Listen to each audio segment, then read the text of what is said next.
Hello friend, good morning all of you. मैं Akhilesh Raghav UP global coaching में आपका स्वागत करता हूं।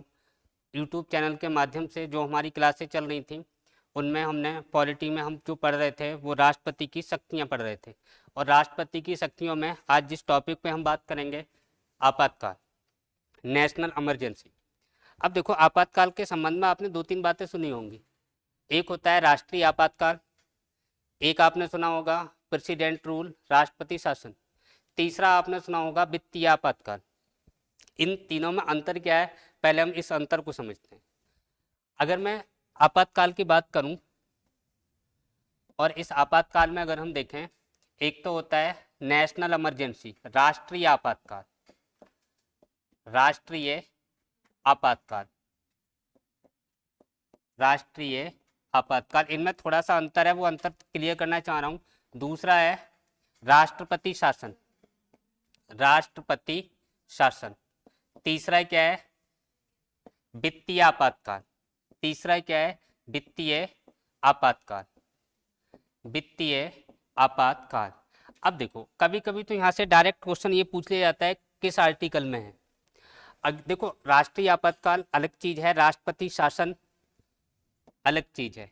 राष्ट्रपति शासन, प्रेसिडेंट रूल की बात करें, ये अलग है। राष्ट्रीय आपातकाल अलग है और वित्तीय आपातकाल अलग है। इनमें अंतर क्या है? एक तो अंतर यह है कि अगर आपसे पूछा जाए राष्ट्रीय आपातकाल संविधान के किस अनुच्छेद से, किस आर्टिकल से संबंधित है, 352, 352। अगर मैं अनुच्छेद राष्ट्रपति शासन की बात करूं, प्रेसिडेंट रूल किस आर्टिकल में आता है, 356। अगर हम बात करें वित्तीय आपातकाल,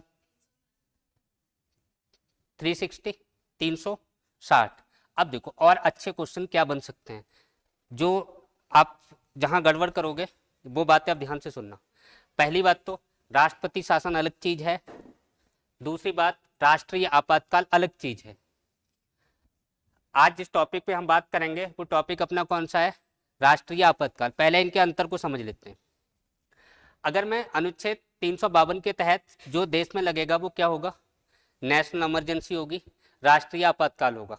एक सिंपल सा क्वेश्चन, राष्ट्रीय आपातकाल किसकी सिफारिश पर लगाया जाता है? लगाता कौन है? राष्ट्रपति लगाते हैं। लगाता कौन है? राष्ट्रपति। और तीनों ही इनकी अगर मैं बात करूं, तीनों ही कंडीशन में राष्ट्रपति लगाएंगे। चाहे बात हो राष्ट्रीय आपातकाल की, कौन लगाएगा? राष्ट्रपति। राष्ट्रपति शासन, प्रेसिडेंट रूल, इसको भी लागू कौन करेगा? राष्ट्रपति। वित्तीय आपातकाल, इसको भी लागू कौन करेगा? प्रेसिडेंट। और अच्छा क्वेश्चन क्या बन सकता है कि अगर मैं पूछूं राष्ट्रीय आपातकाल राष्ट्रपति जी किसकी सिफारिश पर लगाते हैं, आंसर क्या होगा?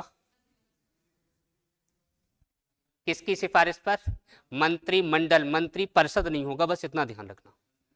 इन तीनों के सबके अलग अलग आंसर हैं, वो आंसर ध्यान से सुन लो। ये क्वेश्चन ऐसे आज की डेट में ऐसा ट्रेंड चल रहा है, पूछे जा रहे हैं, और यहाँ से गलती होने की संभावना फिर ज्यादा है।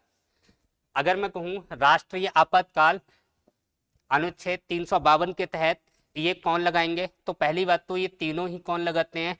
प्रेसिडेंट लगाते हैं, राष्ट्रपति लगाते हैं। कौन लगाएंगे? राष्ट्रपति। अगर मैं बात करूं राष्ट्रपति जी इसको किसकी सिफारिश पर लगाएंगे? मंत्रिमंडल। मंत्रिमंडल किसकी सिफारिश पर? मंत्रिमंडल। अब देखो, ये मंत्रिमंडल की सिफारिश पर लगाएंगे, क्या ये मूल संविधान में लिखा था? ऐसा नहीं लिखा था, बाद में जोड़ा गया। कब जोड़ा गया? कब जोड़ा गया? हाँ, 1978 में, 44वें संविधान संशोधन द्वारा क्या जोड़ा गया कि अब जो राष्ट्रीय आपातकाल लगेगा वो किसकी सिफारिश पर लगेगा? मंत्रिमंडल की सिफारिश पर। अगर हम बात करें इसमें कि जो राष्ट्रपति शासन है जो राज्यों में लगता है, अनुच्छेद 356 के तहत लगता है, ये किसकी सिफारिश पे लगता है? किसकी सिफारिश पे लगता है?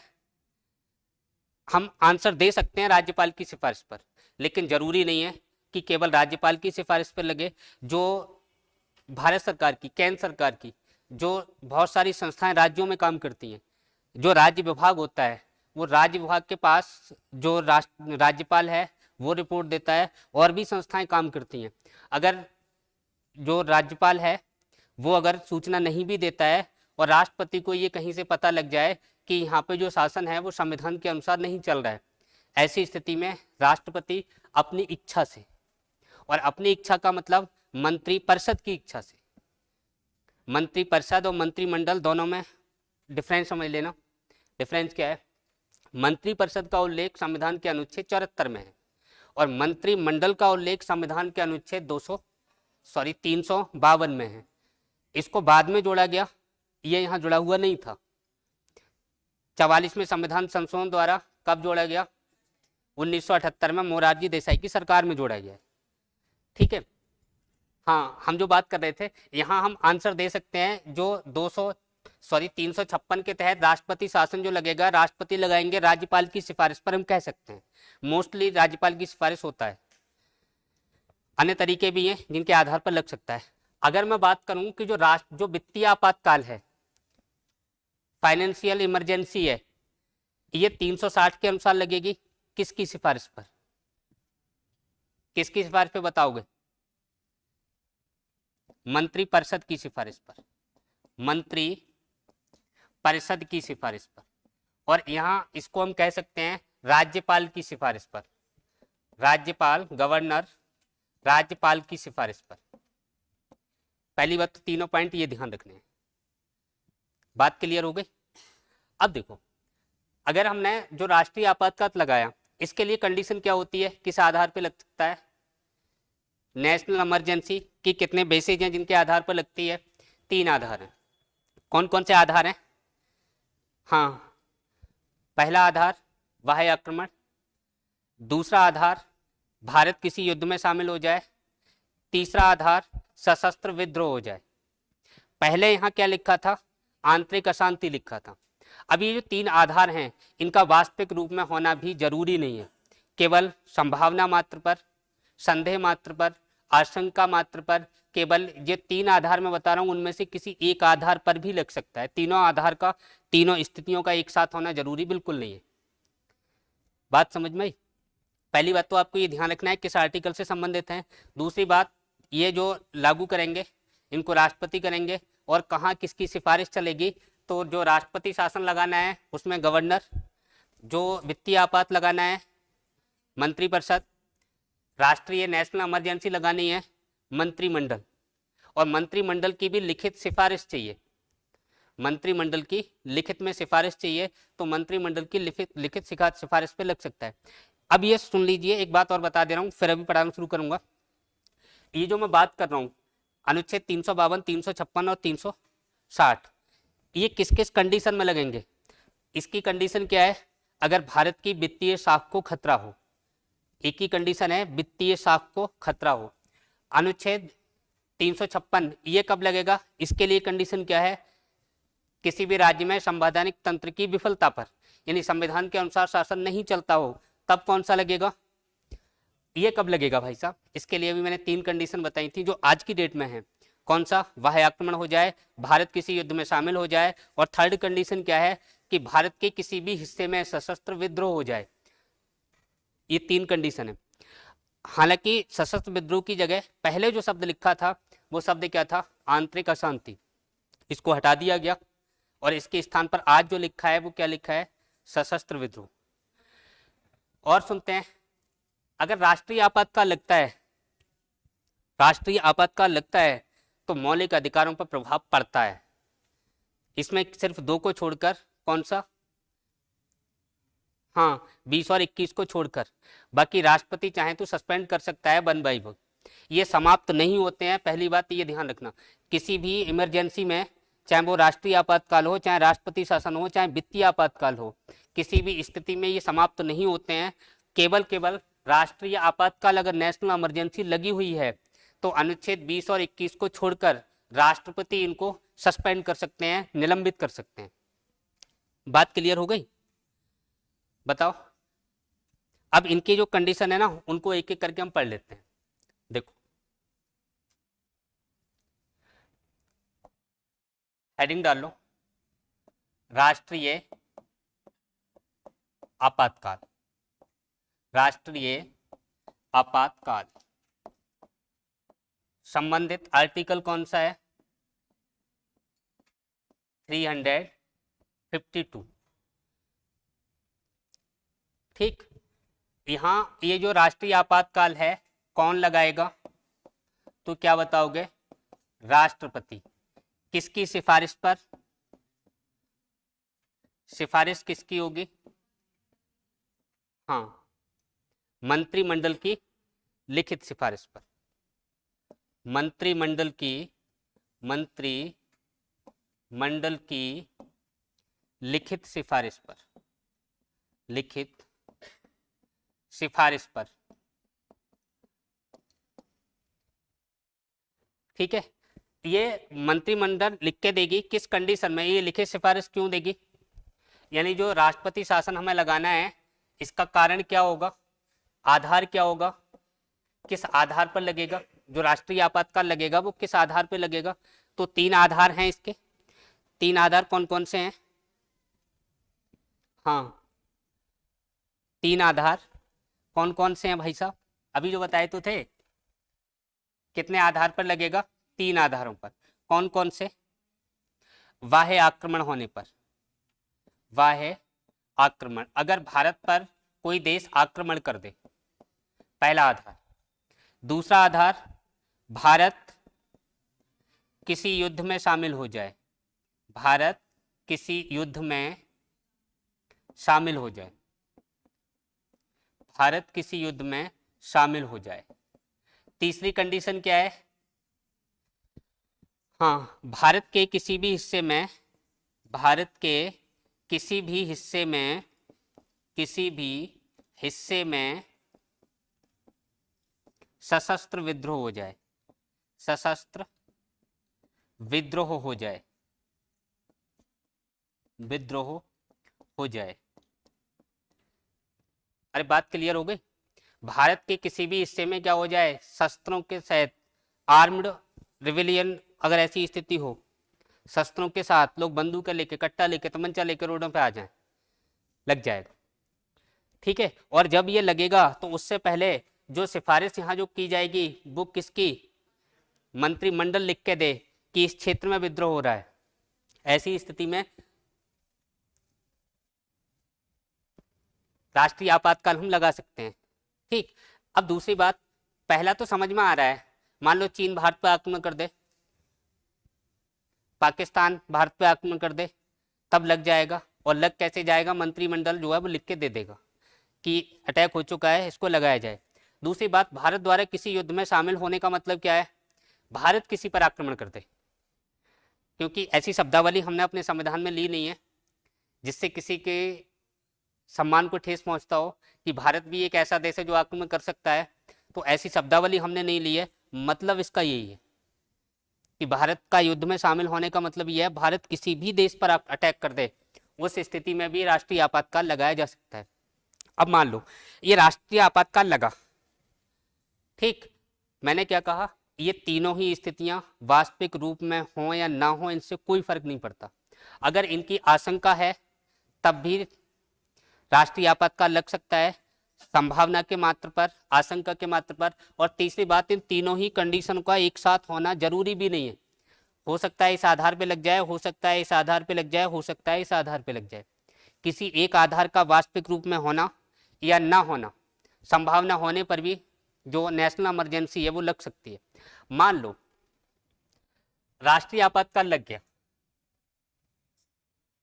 लग गया, कितने दिन तक प्रभाव में रहेगा बताओ? राष्ट्रपति जी ने घोषणा कर दी कि नेशनल इमरजेंसी देश में शुरू हो गई, तो एक बात बताओ, नेशनल इमरजेंसी जो पूरे भारत में लगेगी या किसी डिस्ट्रिक्ट में लगेगी या किसी राज्य में लगेगी? राष्ट्रीय आपातकाल, राष्ट्रीय आपातकाल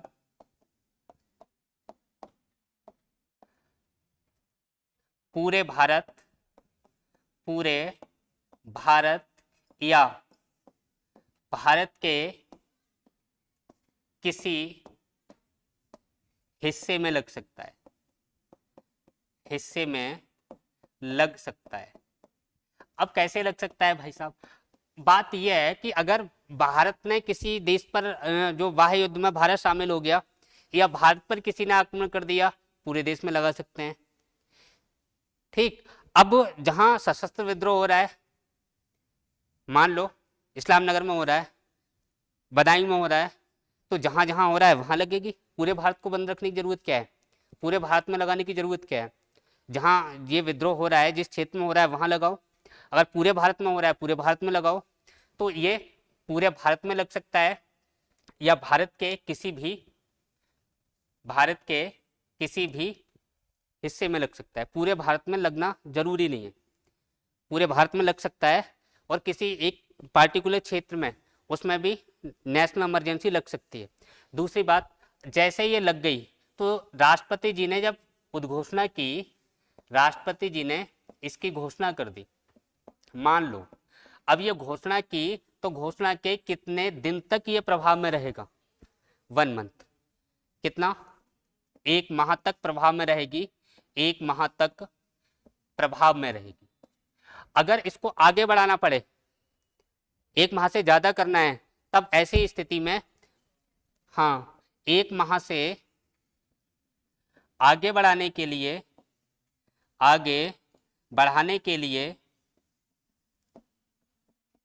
क्या चाहिए? संसद का अनुमोदन चाहिए। संसद का अनुमोदन चाहिए। यानी कि राष्ट्रपति घोषणा करेंगे तो कितने दिन तक प्रभाव में रहेगा? 1 मंथ। अब देखो और बातें मैं आपको यही क्लियर कर दे रहा हूं। अगर पूछा जाए आपसे राष्ट्रपति शासन 2 महीने प्रभाव में रहेगा, आपसे पूछा जाए वित्तीय आपातकाल 2 महीने प्रभाव में रहेगा उद्घोषणा के बाद, दोनों में डिफरेंस ध्यान रखना।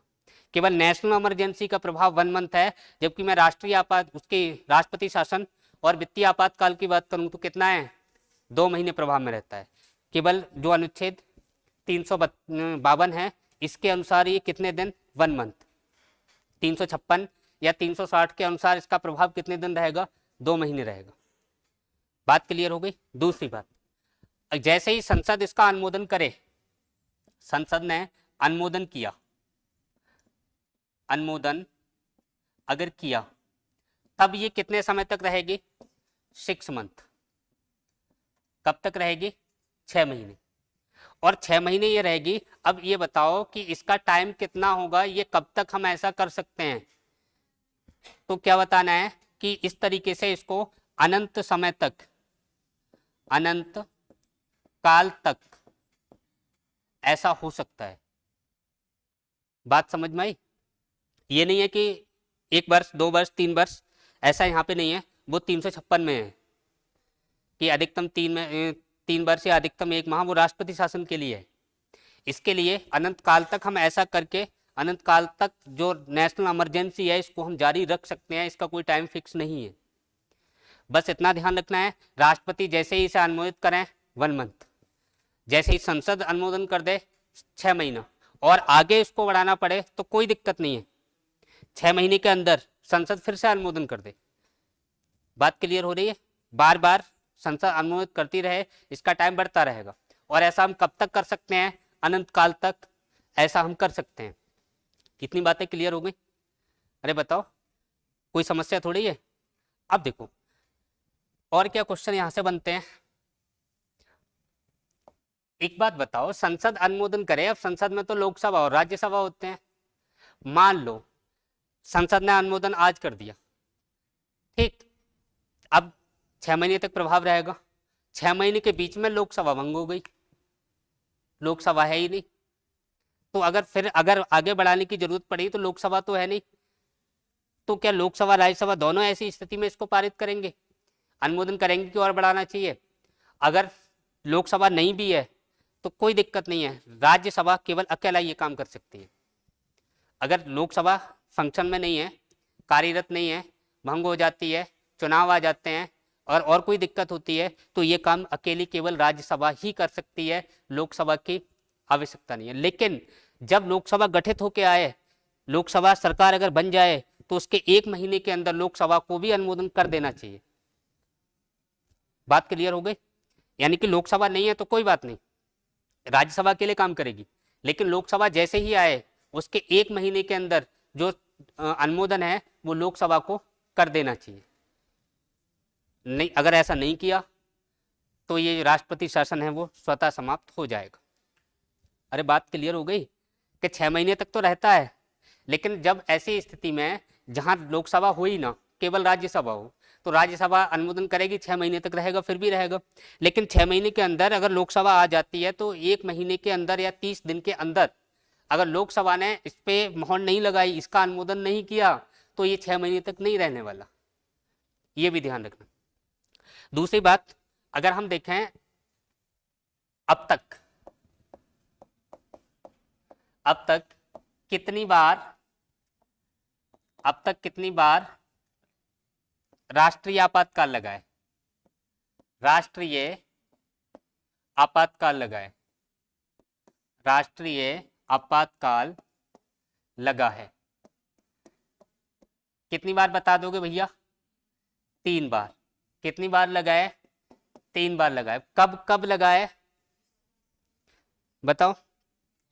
1962 में। दोबारा कब लगा? 1971। तीसरा 1975। अगर 1962 में जो लगा, इसका आधार क्या था? हाँ, चीन द्वारा भारत पर आक्रमण। चीन द्वारा भारत पर आक्रमण। ये चीन द्वारा भारत पर जिस समय आक्रमण हुआ है उस समय प्रेसिडेंट कौन थे? सर्वपल्ली राधाकृष्णन। प्रेसिडेंट कौन थे? सर्वपल्ली राधाकृष्णन।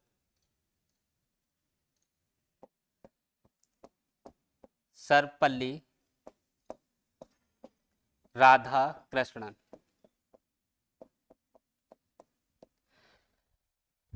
इस समय प्रधानमंत्री कौन था? इस समय प्रधानमंत्री कौन था?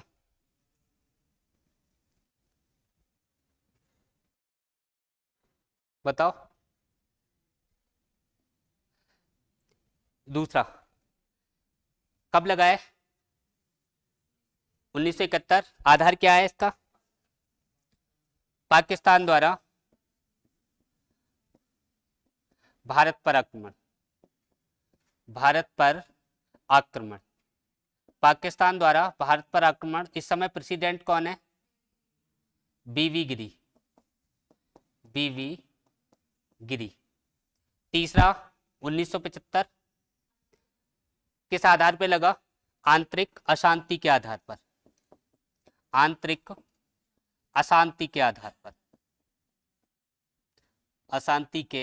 आधार पर। प्रेसिडेंट कौन थे? फखरुद्दीन अली अहमद।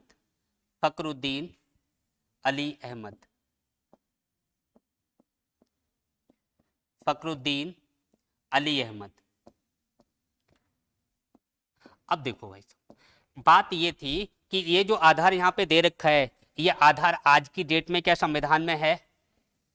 नहीं है। ये जो नेशनल इमरजेंसी लगी, ये कब लगी? 25 जुलाई को इंदिरा गांधी ने बिना मंत्रिपरिषद के पूछे, उस समय मंत्रिमंडल तो था ही नहीं आज की डेट में, जिसको हमने 1978 में जोड़ा है मंत्रिमंडल, बिना मंत्रियों के पूछे, किसी भी मंत्री से कुछ नहीं पूछा, शाम को फखरुद्दीन अली अहमद से कहा कि नेशनल इमरजेंसी लागू कर दी जाए, और केवल फोन कॉल के मात्र से नेशनल इमरजेंसी लागू हो जाती है। कब? 25 जुलाई को। और 26 जुलाई को मंत्रियों की मीटिंग होती है, और मंत्रियों को पता लगता है कब? 26 जुलाई को। इंदिरा गांधी बताती हैं कि रात हमने ऐसा ऐसा कांड कर दिया है, इमरजेंसी लगा चुके हैं। अब इस तरह इमरजेंसी लगाना ये ठीक नहीं है, संविधान के अनुसार भी गलत है, और यही कारण हुआ कि जो मोरारजी देसाई की सरकार आएगी वो 1978 में इस बात को यहाँ से हटा देगी, और ये जो बिना किसी से पूछे उन्होंने अपनी चलाई, उस चक्कर से उन्होंने क्या कर दिया? संविधान में संशोधन किया, और 352 में ही लिख दिया कि जो लिखना है कि जो इमरजेंसी अब आगे भविष्य में लगे तो मंत्रिमंडल की सिफारिश हो, और वो भी कैसी हो? लिखित सिफारिश हो। बात क्लियर हो गई? आज ये एक बार इस आधार पर लग चुकी है, आंतरिक अशांति के आधार पर, लेकिन भविष्य में इस आधार पे नेशनल इमरजेंसी लगे, ये बात ही खत्म कर दी गई है। अब यहाँ शब्द क्या लिखा है इसकी जगह, सशस्त्र विद्रोह लिखा हुआ है। बात क्लियर हो गई। मान लो नेशनल इमरजेंसी लगी, ऐसे में फंडामेंटल राइट हैं, मूल अधिकारों पर क्या प्रभाव पड़ता है, मूल अधिकारों पर प्रभाव, क्या प्रभाव पड़ेगा, कोई प्रभाव पड़ेगा क्या मूल अधिकारों पर? मूल अधिकारों पर प्रभाव किसमें नहीं पड़ता है, राष्ट्रपति शासन और वित्तीय आपातकाल, वहां मूल अधिकारों पर कोई फर्क नहीं पड़ेगा। ये बात ध्यान रखना, ये हम गलती कर जाते हैं कि मूल अधिकारों पर जो राष्ट्रपति शासन है या फिर वित्तीय आपातकाल है, यहाँ फर्क पड़ता होगा, कोई फर्क नहीं पड़ता है। चाहे शासन मुख्यमंत्री जी करें चाहे राज्यपाल करें, कोई मूल अधिकार कहीं थोड़ी चले जाएंगे। लेकिन अगर नेशनल इमरजेंसी है, राष्ट्रीय आपातकाल है, तो मूल अधिकारों पर फर्क पड़ता है। ठीक है, अब देखो क्या फर्क पड़ता है कि अनुच्छेद लिख दे रहा हूं, पहली बात, अनुच्छेद 20 व 21 को छोड़कर राष्ट्रपति, प्रेसिडेंट, हाँ, अन्य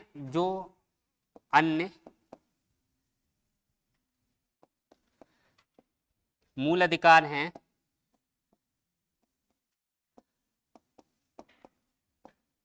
उनको क्या कर सकती है, उनको निलंबित कर सकती है। क्या कर सकती है, उनको निलंबित कर सकती है, सस्पेंड कर सकते हैं।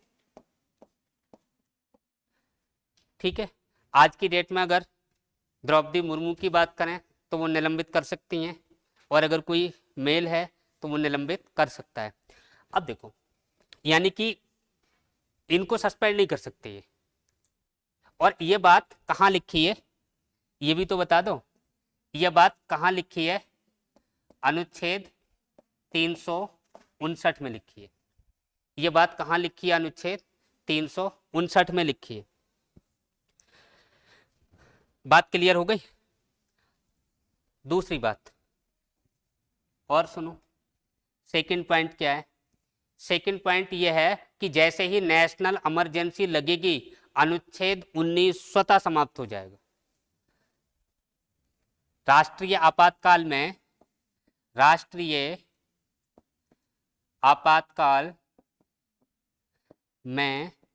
अनुच्छेद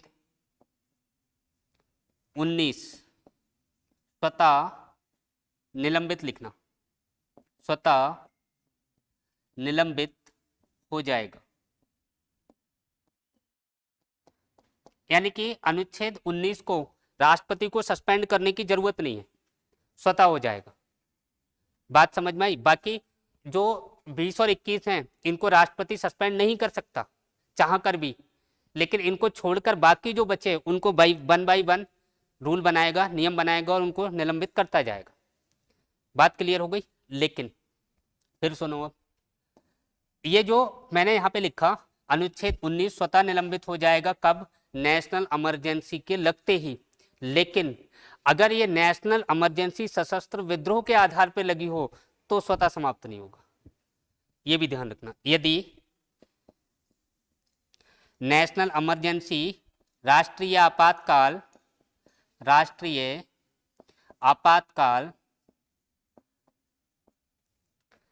सशस्त्र विद्रोह के आधार पर लगा हो, सशस्त्र विद्रोह के आधार पर लगा हो, विद्रोह के आधार पर लगा हो, आधार पर लगा हो, तो अनुच्छेद 19 स्वतः समाप्त नहीं होगा। स्वतः निलंबित लिख लो या समाप्त, निलंबित नहीं होगा। बस इतना ध्यान रखना है। एक बार फिर सुन लो, मूल अधिकारों पर राष्ट्रपति जो नेशनल इमरजेंसी लगेगी, राष्ट्रीय आपातकाल लगेगा, उसमें क्या फर्क पड़ेगा। तो पहली बात, अनुच्छेद 20 और 21 को छोड़कर अन्य मूल अधिकार हैं उनको राष्ट्रपति 1 बाई 1 निलंबित कर सकते हैं, सस्पेंड कर सकते हैं। दूसरी बात, राष्ट्रीय आपातकाल जैसे ही लगेगा अनुच्छेद 19 स्वतः निलंबित हो जाएगा, लेकिन अगर राष्ट्रीय आपातकाल सशस्त्र विद्रोह के आधार पर लगा है तो स्वतः समाप्त नहीं होगा। यह बात कहाँ लिखी है? हाँ भाई, यह बात कहाँ लिखी है? अनुच्छेद 358। यह बात कहाँ लिखी है? अनुच्छेद 358 में। इतनी बातें क्लियर हो गई? बताओ, 2-3 बातें और हैं, उनको और कर लेते हैं। मान लो जिसकी हम बात कर रहे थे अभी, जो नेशनल इमरजेंसी हमारी चल रही है, इसको समाप्त कब किया जाता है? बताओ।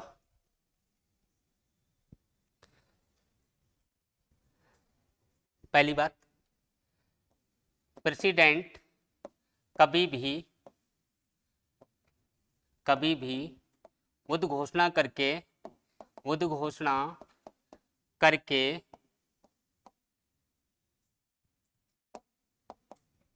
समाप्त कर सकते हैं, पहली बात। दूसरी बात, हाँ, दूसरी बात क्या है? यदि संसद अनुमति ना दे फिर भी क्या हो जाएगा ये समाप्त। भाई 1 महीने तक तो रहेगा और संसद अनुमति दे ही नहीं रही है तो क्या होगा? जो नेशनल इमरजेंसी है समाप्त हो जाएगी। ठीक है। तीसरी कंडीशन क्या हो सकती है? हाँ, ये जो हम बात कर रहे थे राष्ट्रीय आपातकाल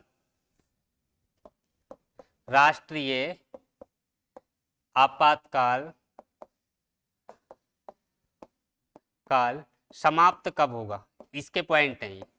समाप्त कब होगा? तो पहला आधार, राष्ट्रपति उद्घोषणा करके कभी भी इसको वापस ले ले। दूसरा, संसद इसको अनुमति ही ना दे। तीसरा, बताओ, जब संसद का सत्र चलता हो, जब संसद का सत्र चलता हो तब लोकसभा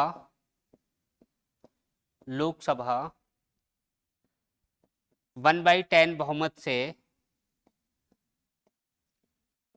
प्रस्ताव पारित करे और लोकसभा जो अध्यक्ष है उसके समक्ष रखते।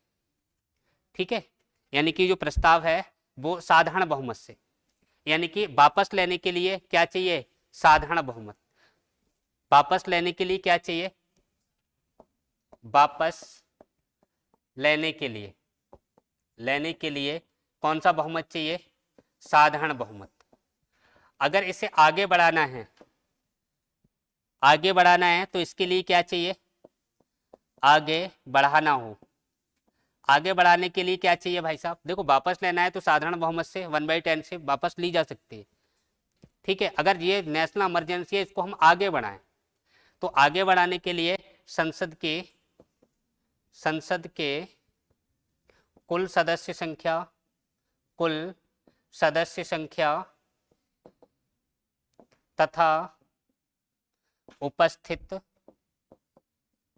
उपस्थित व मतदान करने वालों का कितना?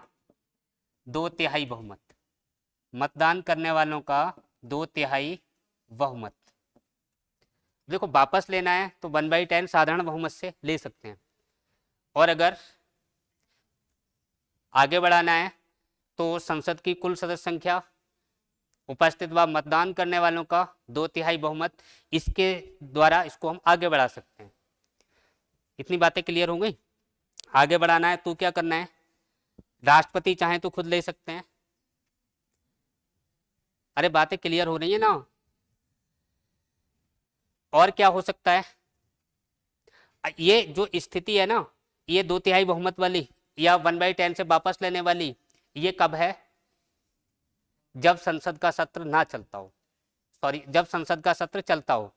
और जब संसद का सत्र ना चलता हो तो क्या करें, राष्ट्रपति को सूचित करें, और राष्ट्रपति को हम सूचित करेंगे तो राष्ट्रपति 14 दिन के अंदर संसद बुलाएंगे, सत्र बुलाएंगे, और उस सत्र में प्रक्रिया यही होनी है।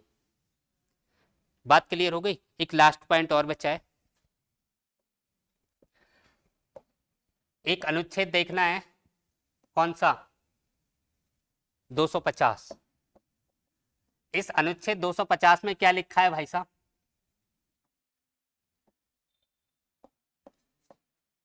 ये किसकी बात करता है?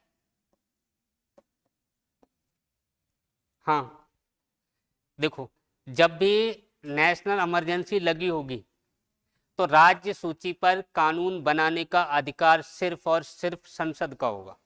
बस इतना ध्यान रखना है कि जो राज्य सूची के विषय हैं उन पर नेशनल इमरजेंसी में कानून कौन बनाएगा, राज्य, केंद्र, संघ, दोनों, या कोई नहीं तो केवल और केवल, यानी भले ही राज्य सूची का विषय हो, राज्य को कानून बनाने का अधिकार हो, लेकिन जब इमरजेंसी लगी हो ऐसी स्थिति में राज्य सूची के विषय पर कानून बनाने का अधिकार सिर्फ किसका होगा, लिख लो इसमें, राष्ट्रीय आपातकाल में, राष्ट्रीय आपातकाल में, आपातकाल में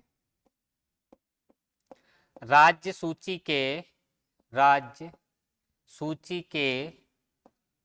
विषयों पर कानून बनाने का अधिकार किसको होगा, संसद को होगा। कौन बनाएगा कानून, सिर्फ संसद बनाएगी। ये अधिकार किसके पास चला जाएगा, संसद के पास। ये बात कहाँ लिखी है, 250 में लिखा है। ये बात क्लियर हो गई। चलो आज क्लास को यहीं बंद करते हैं, कल अगला टॉपिक देखेंगे।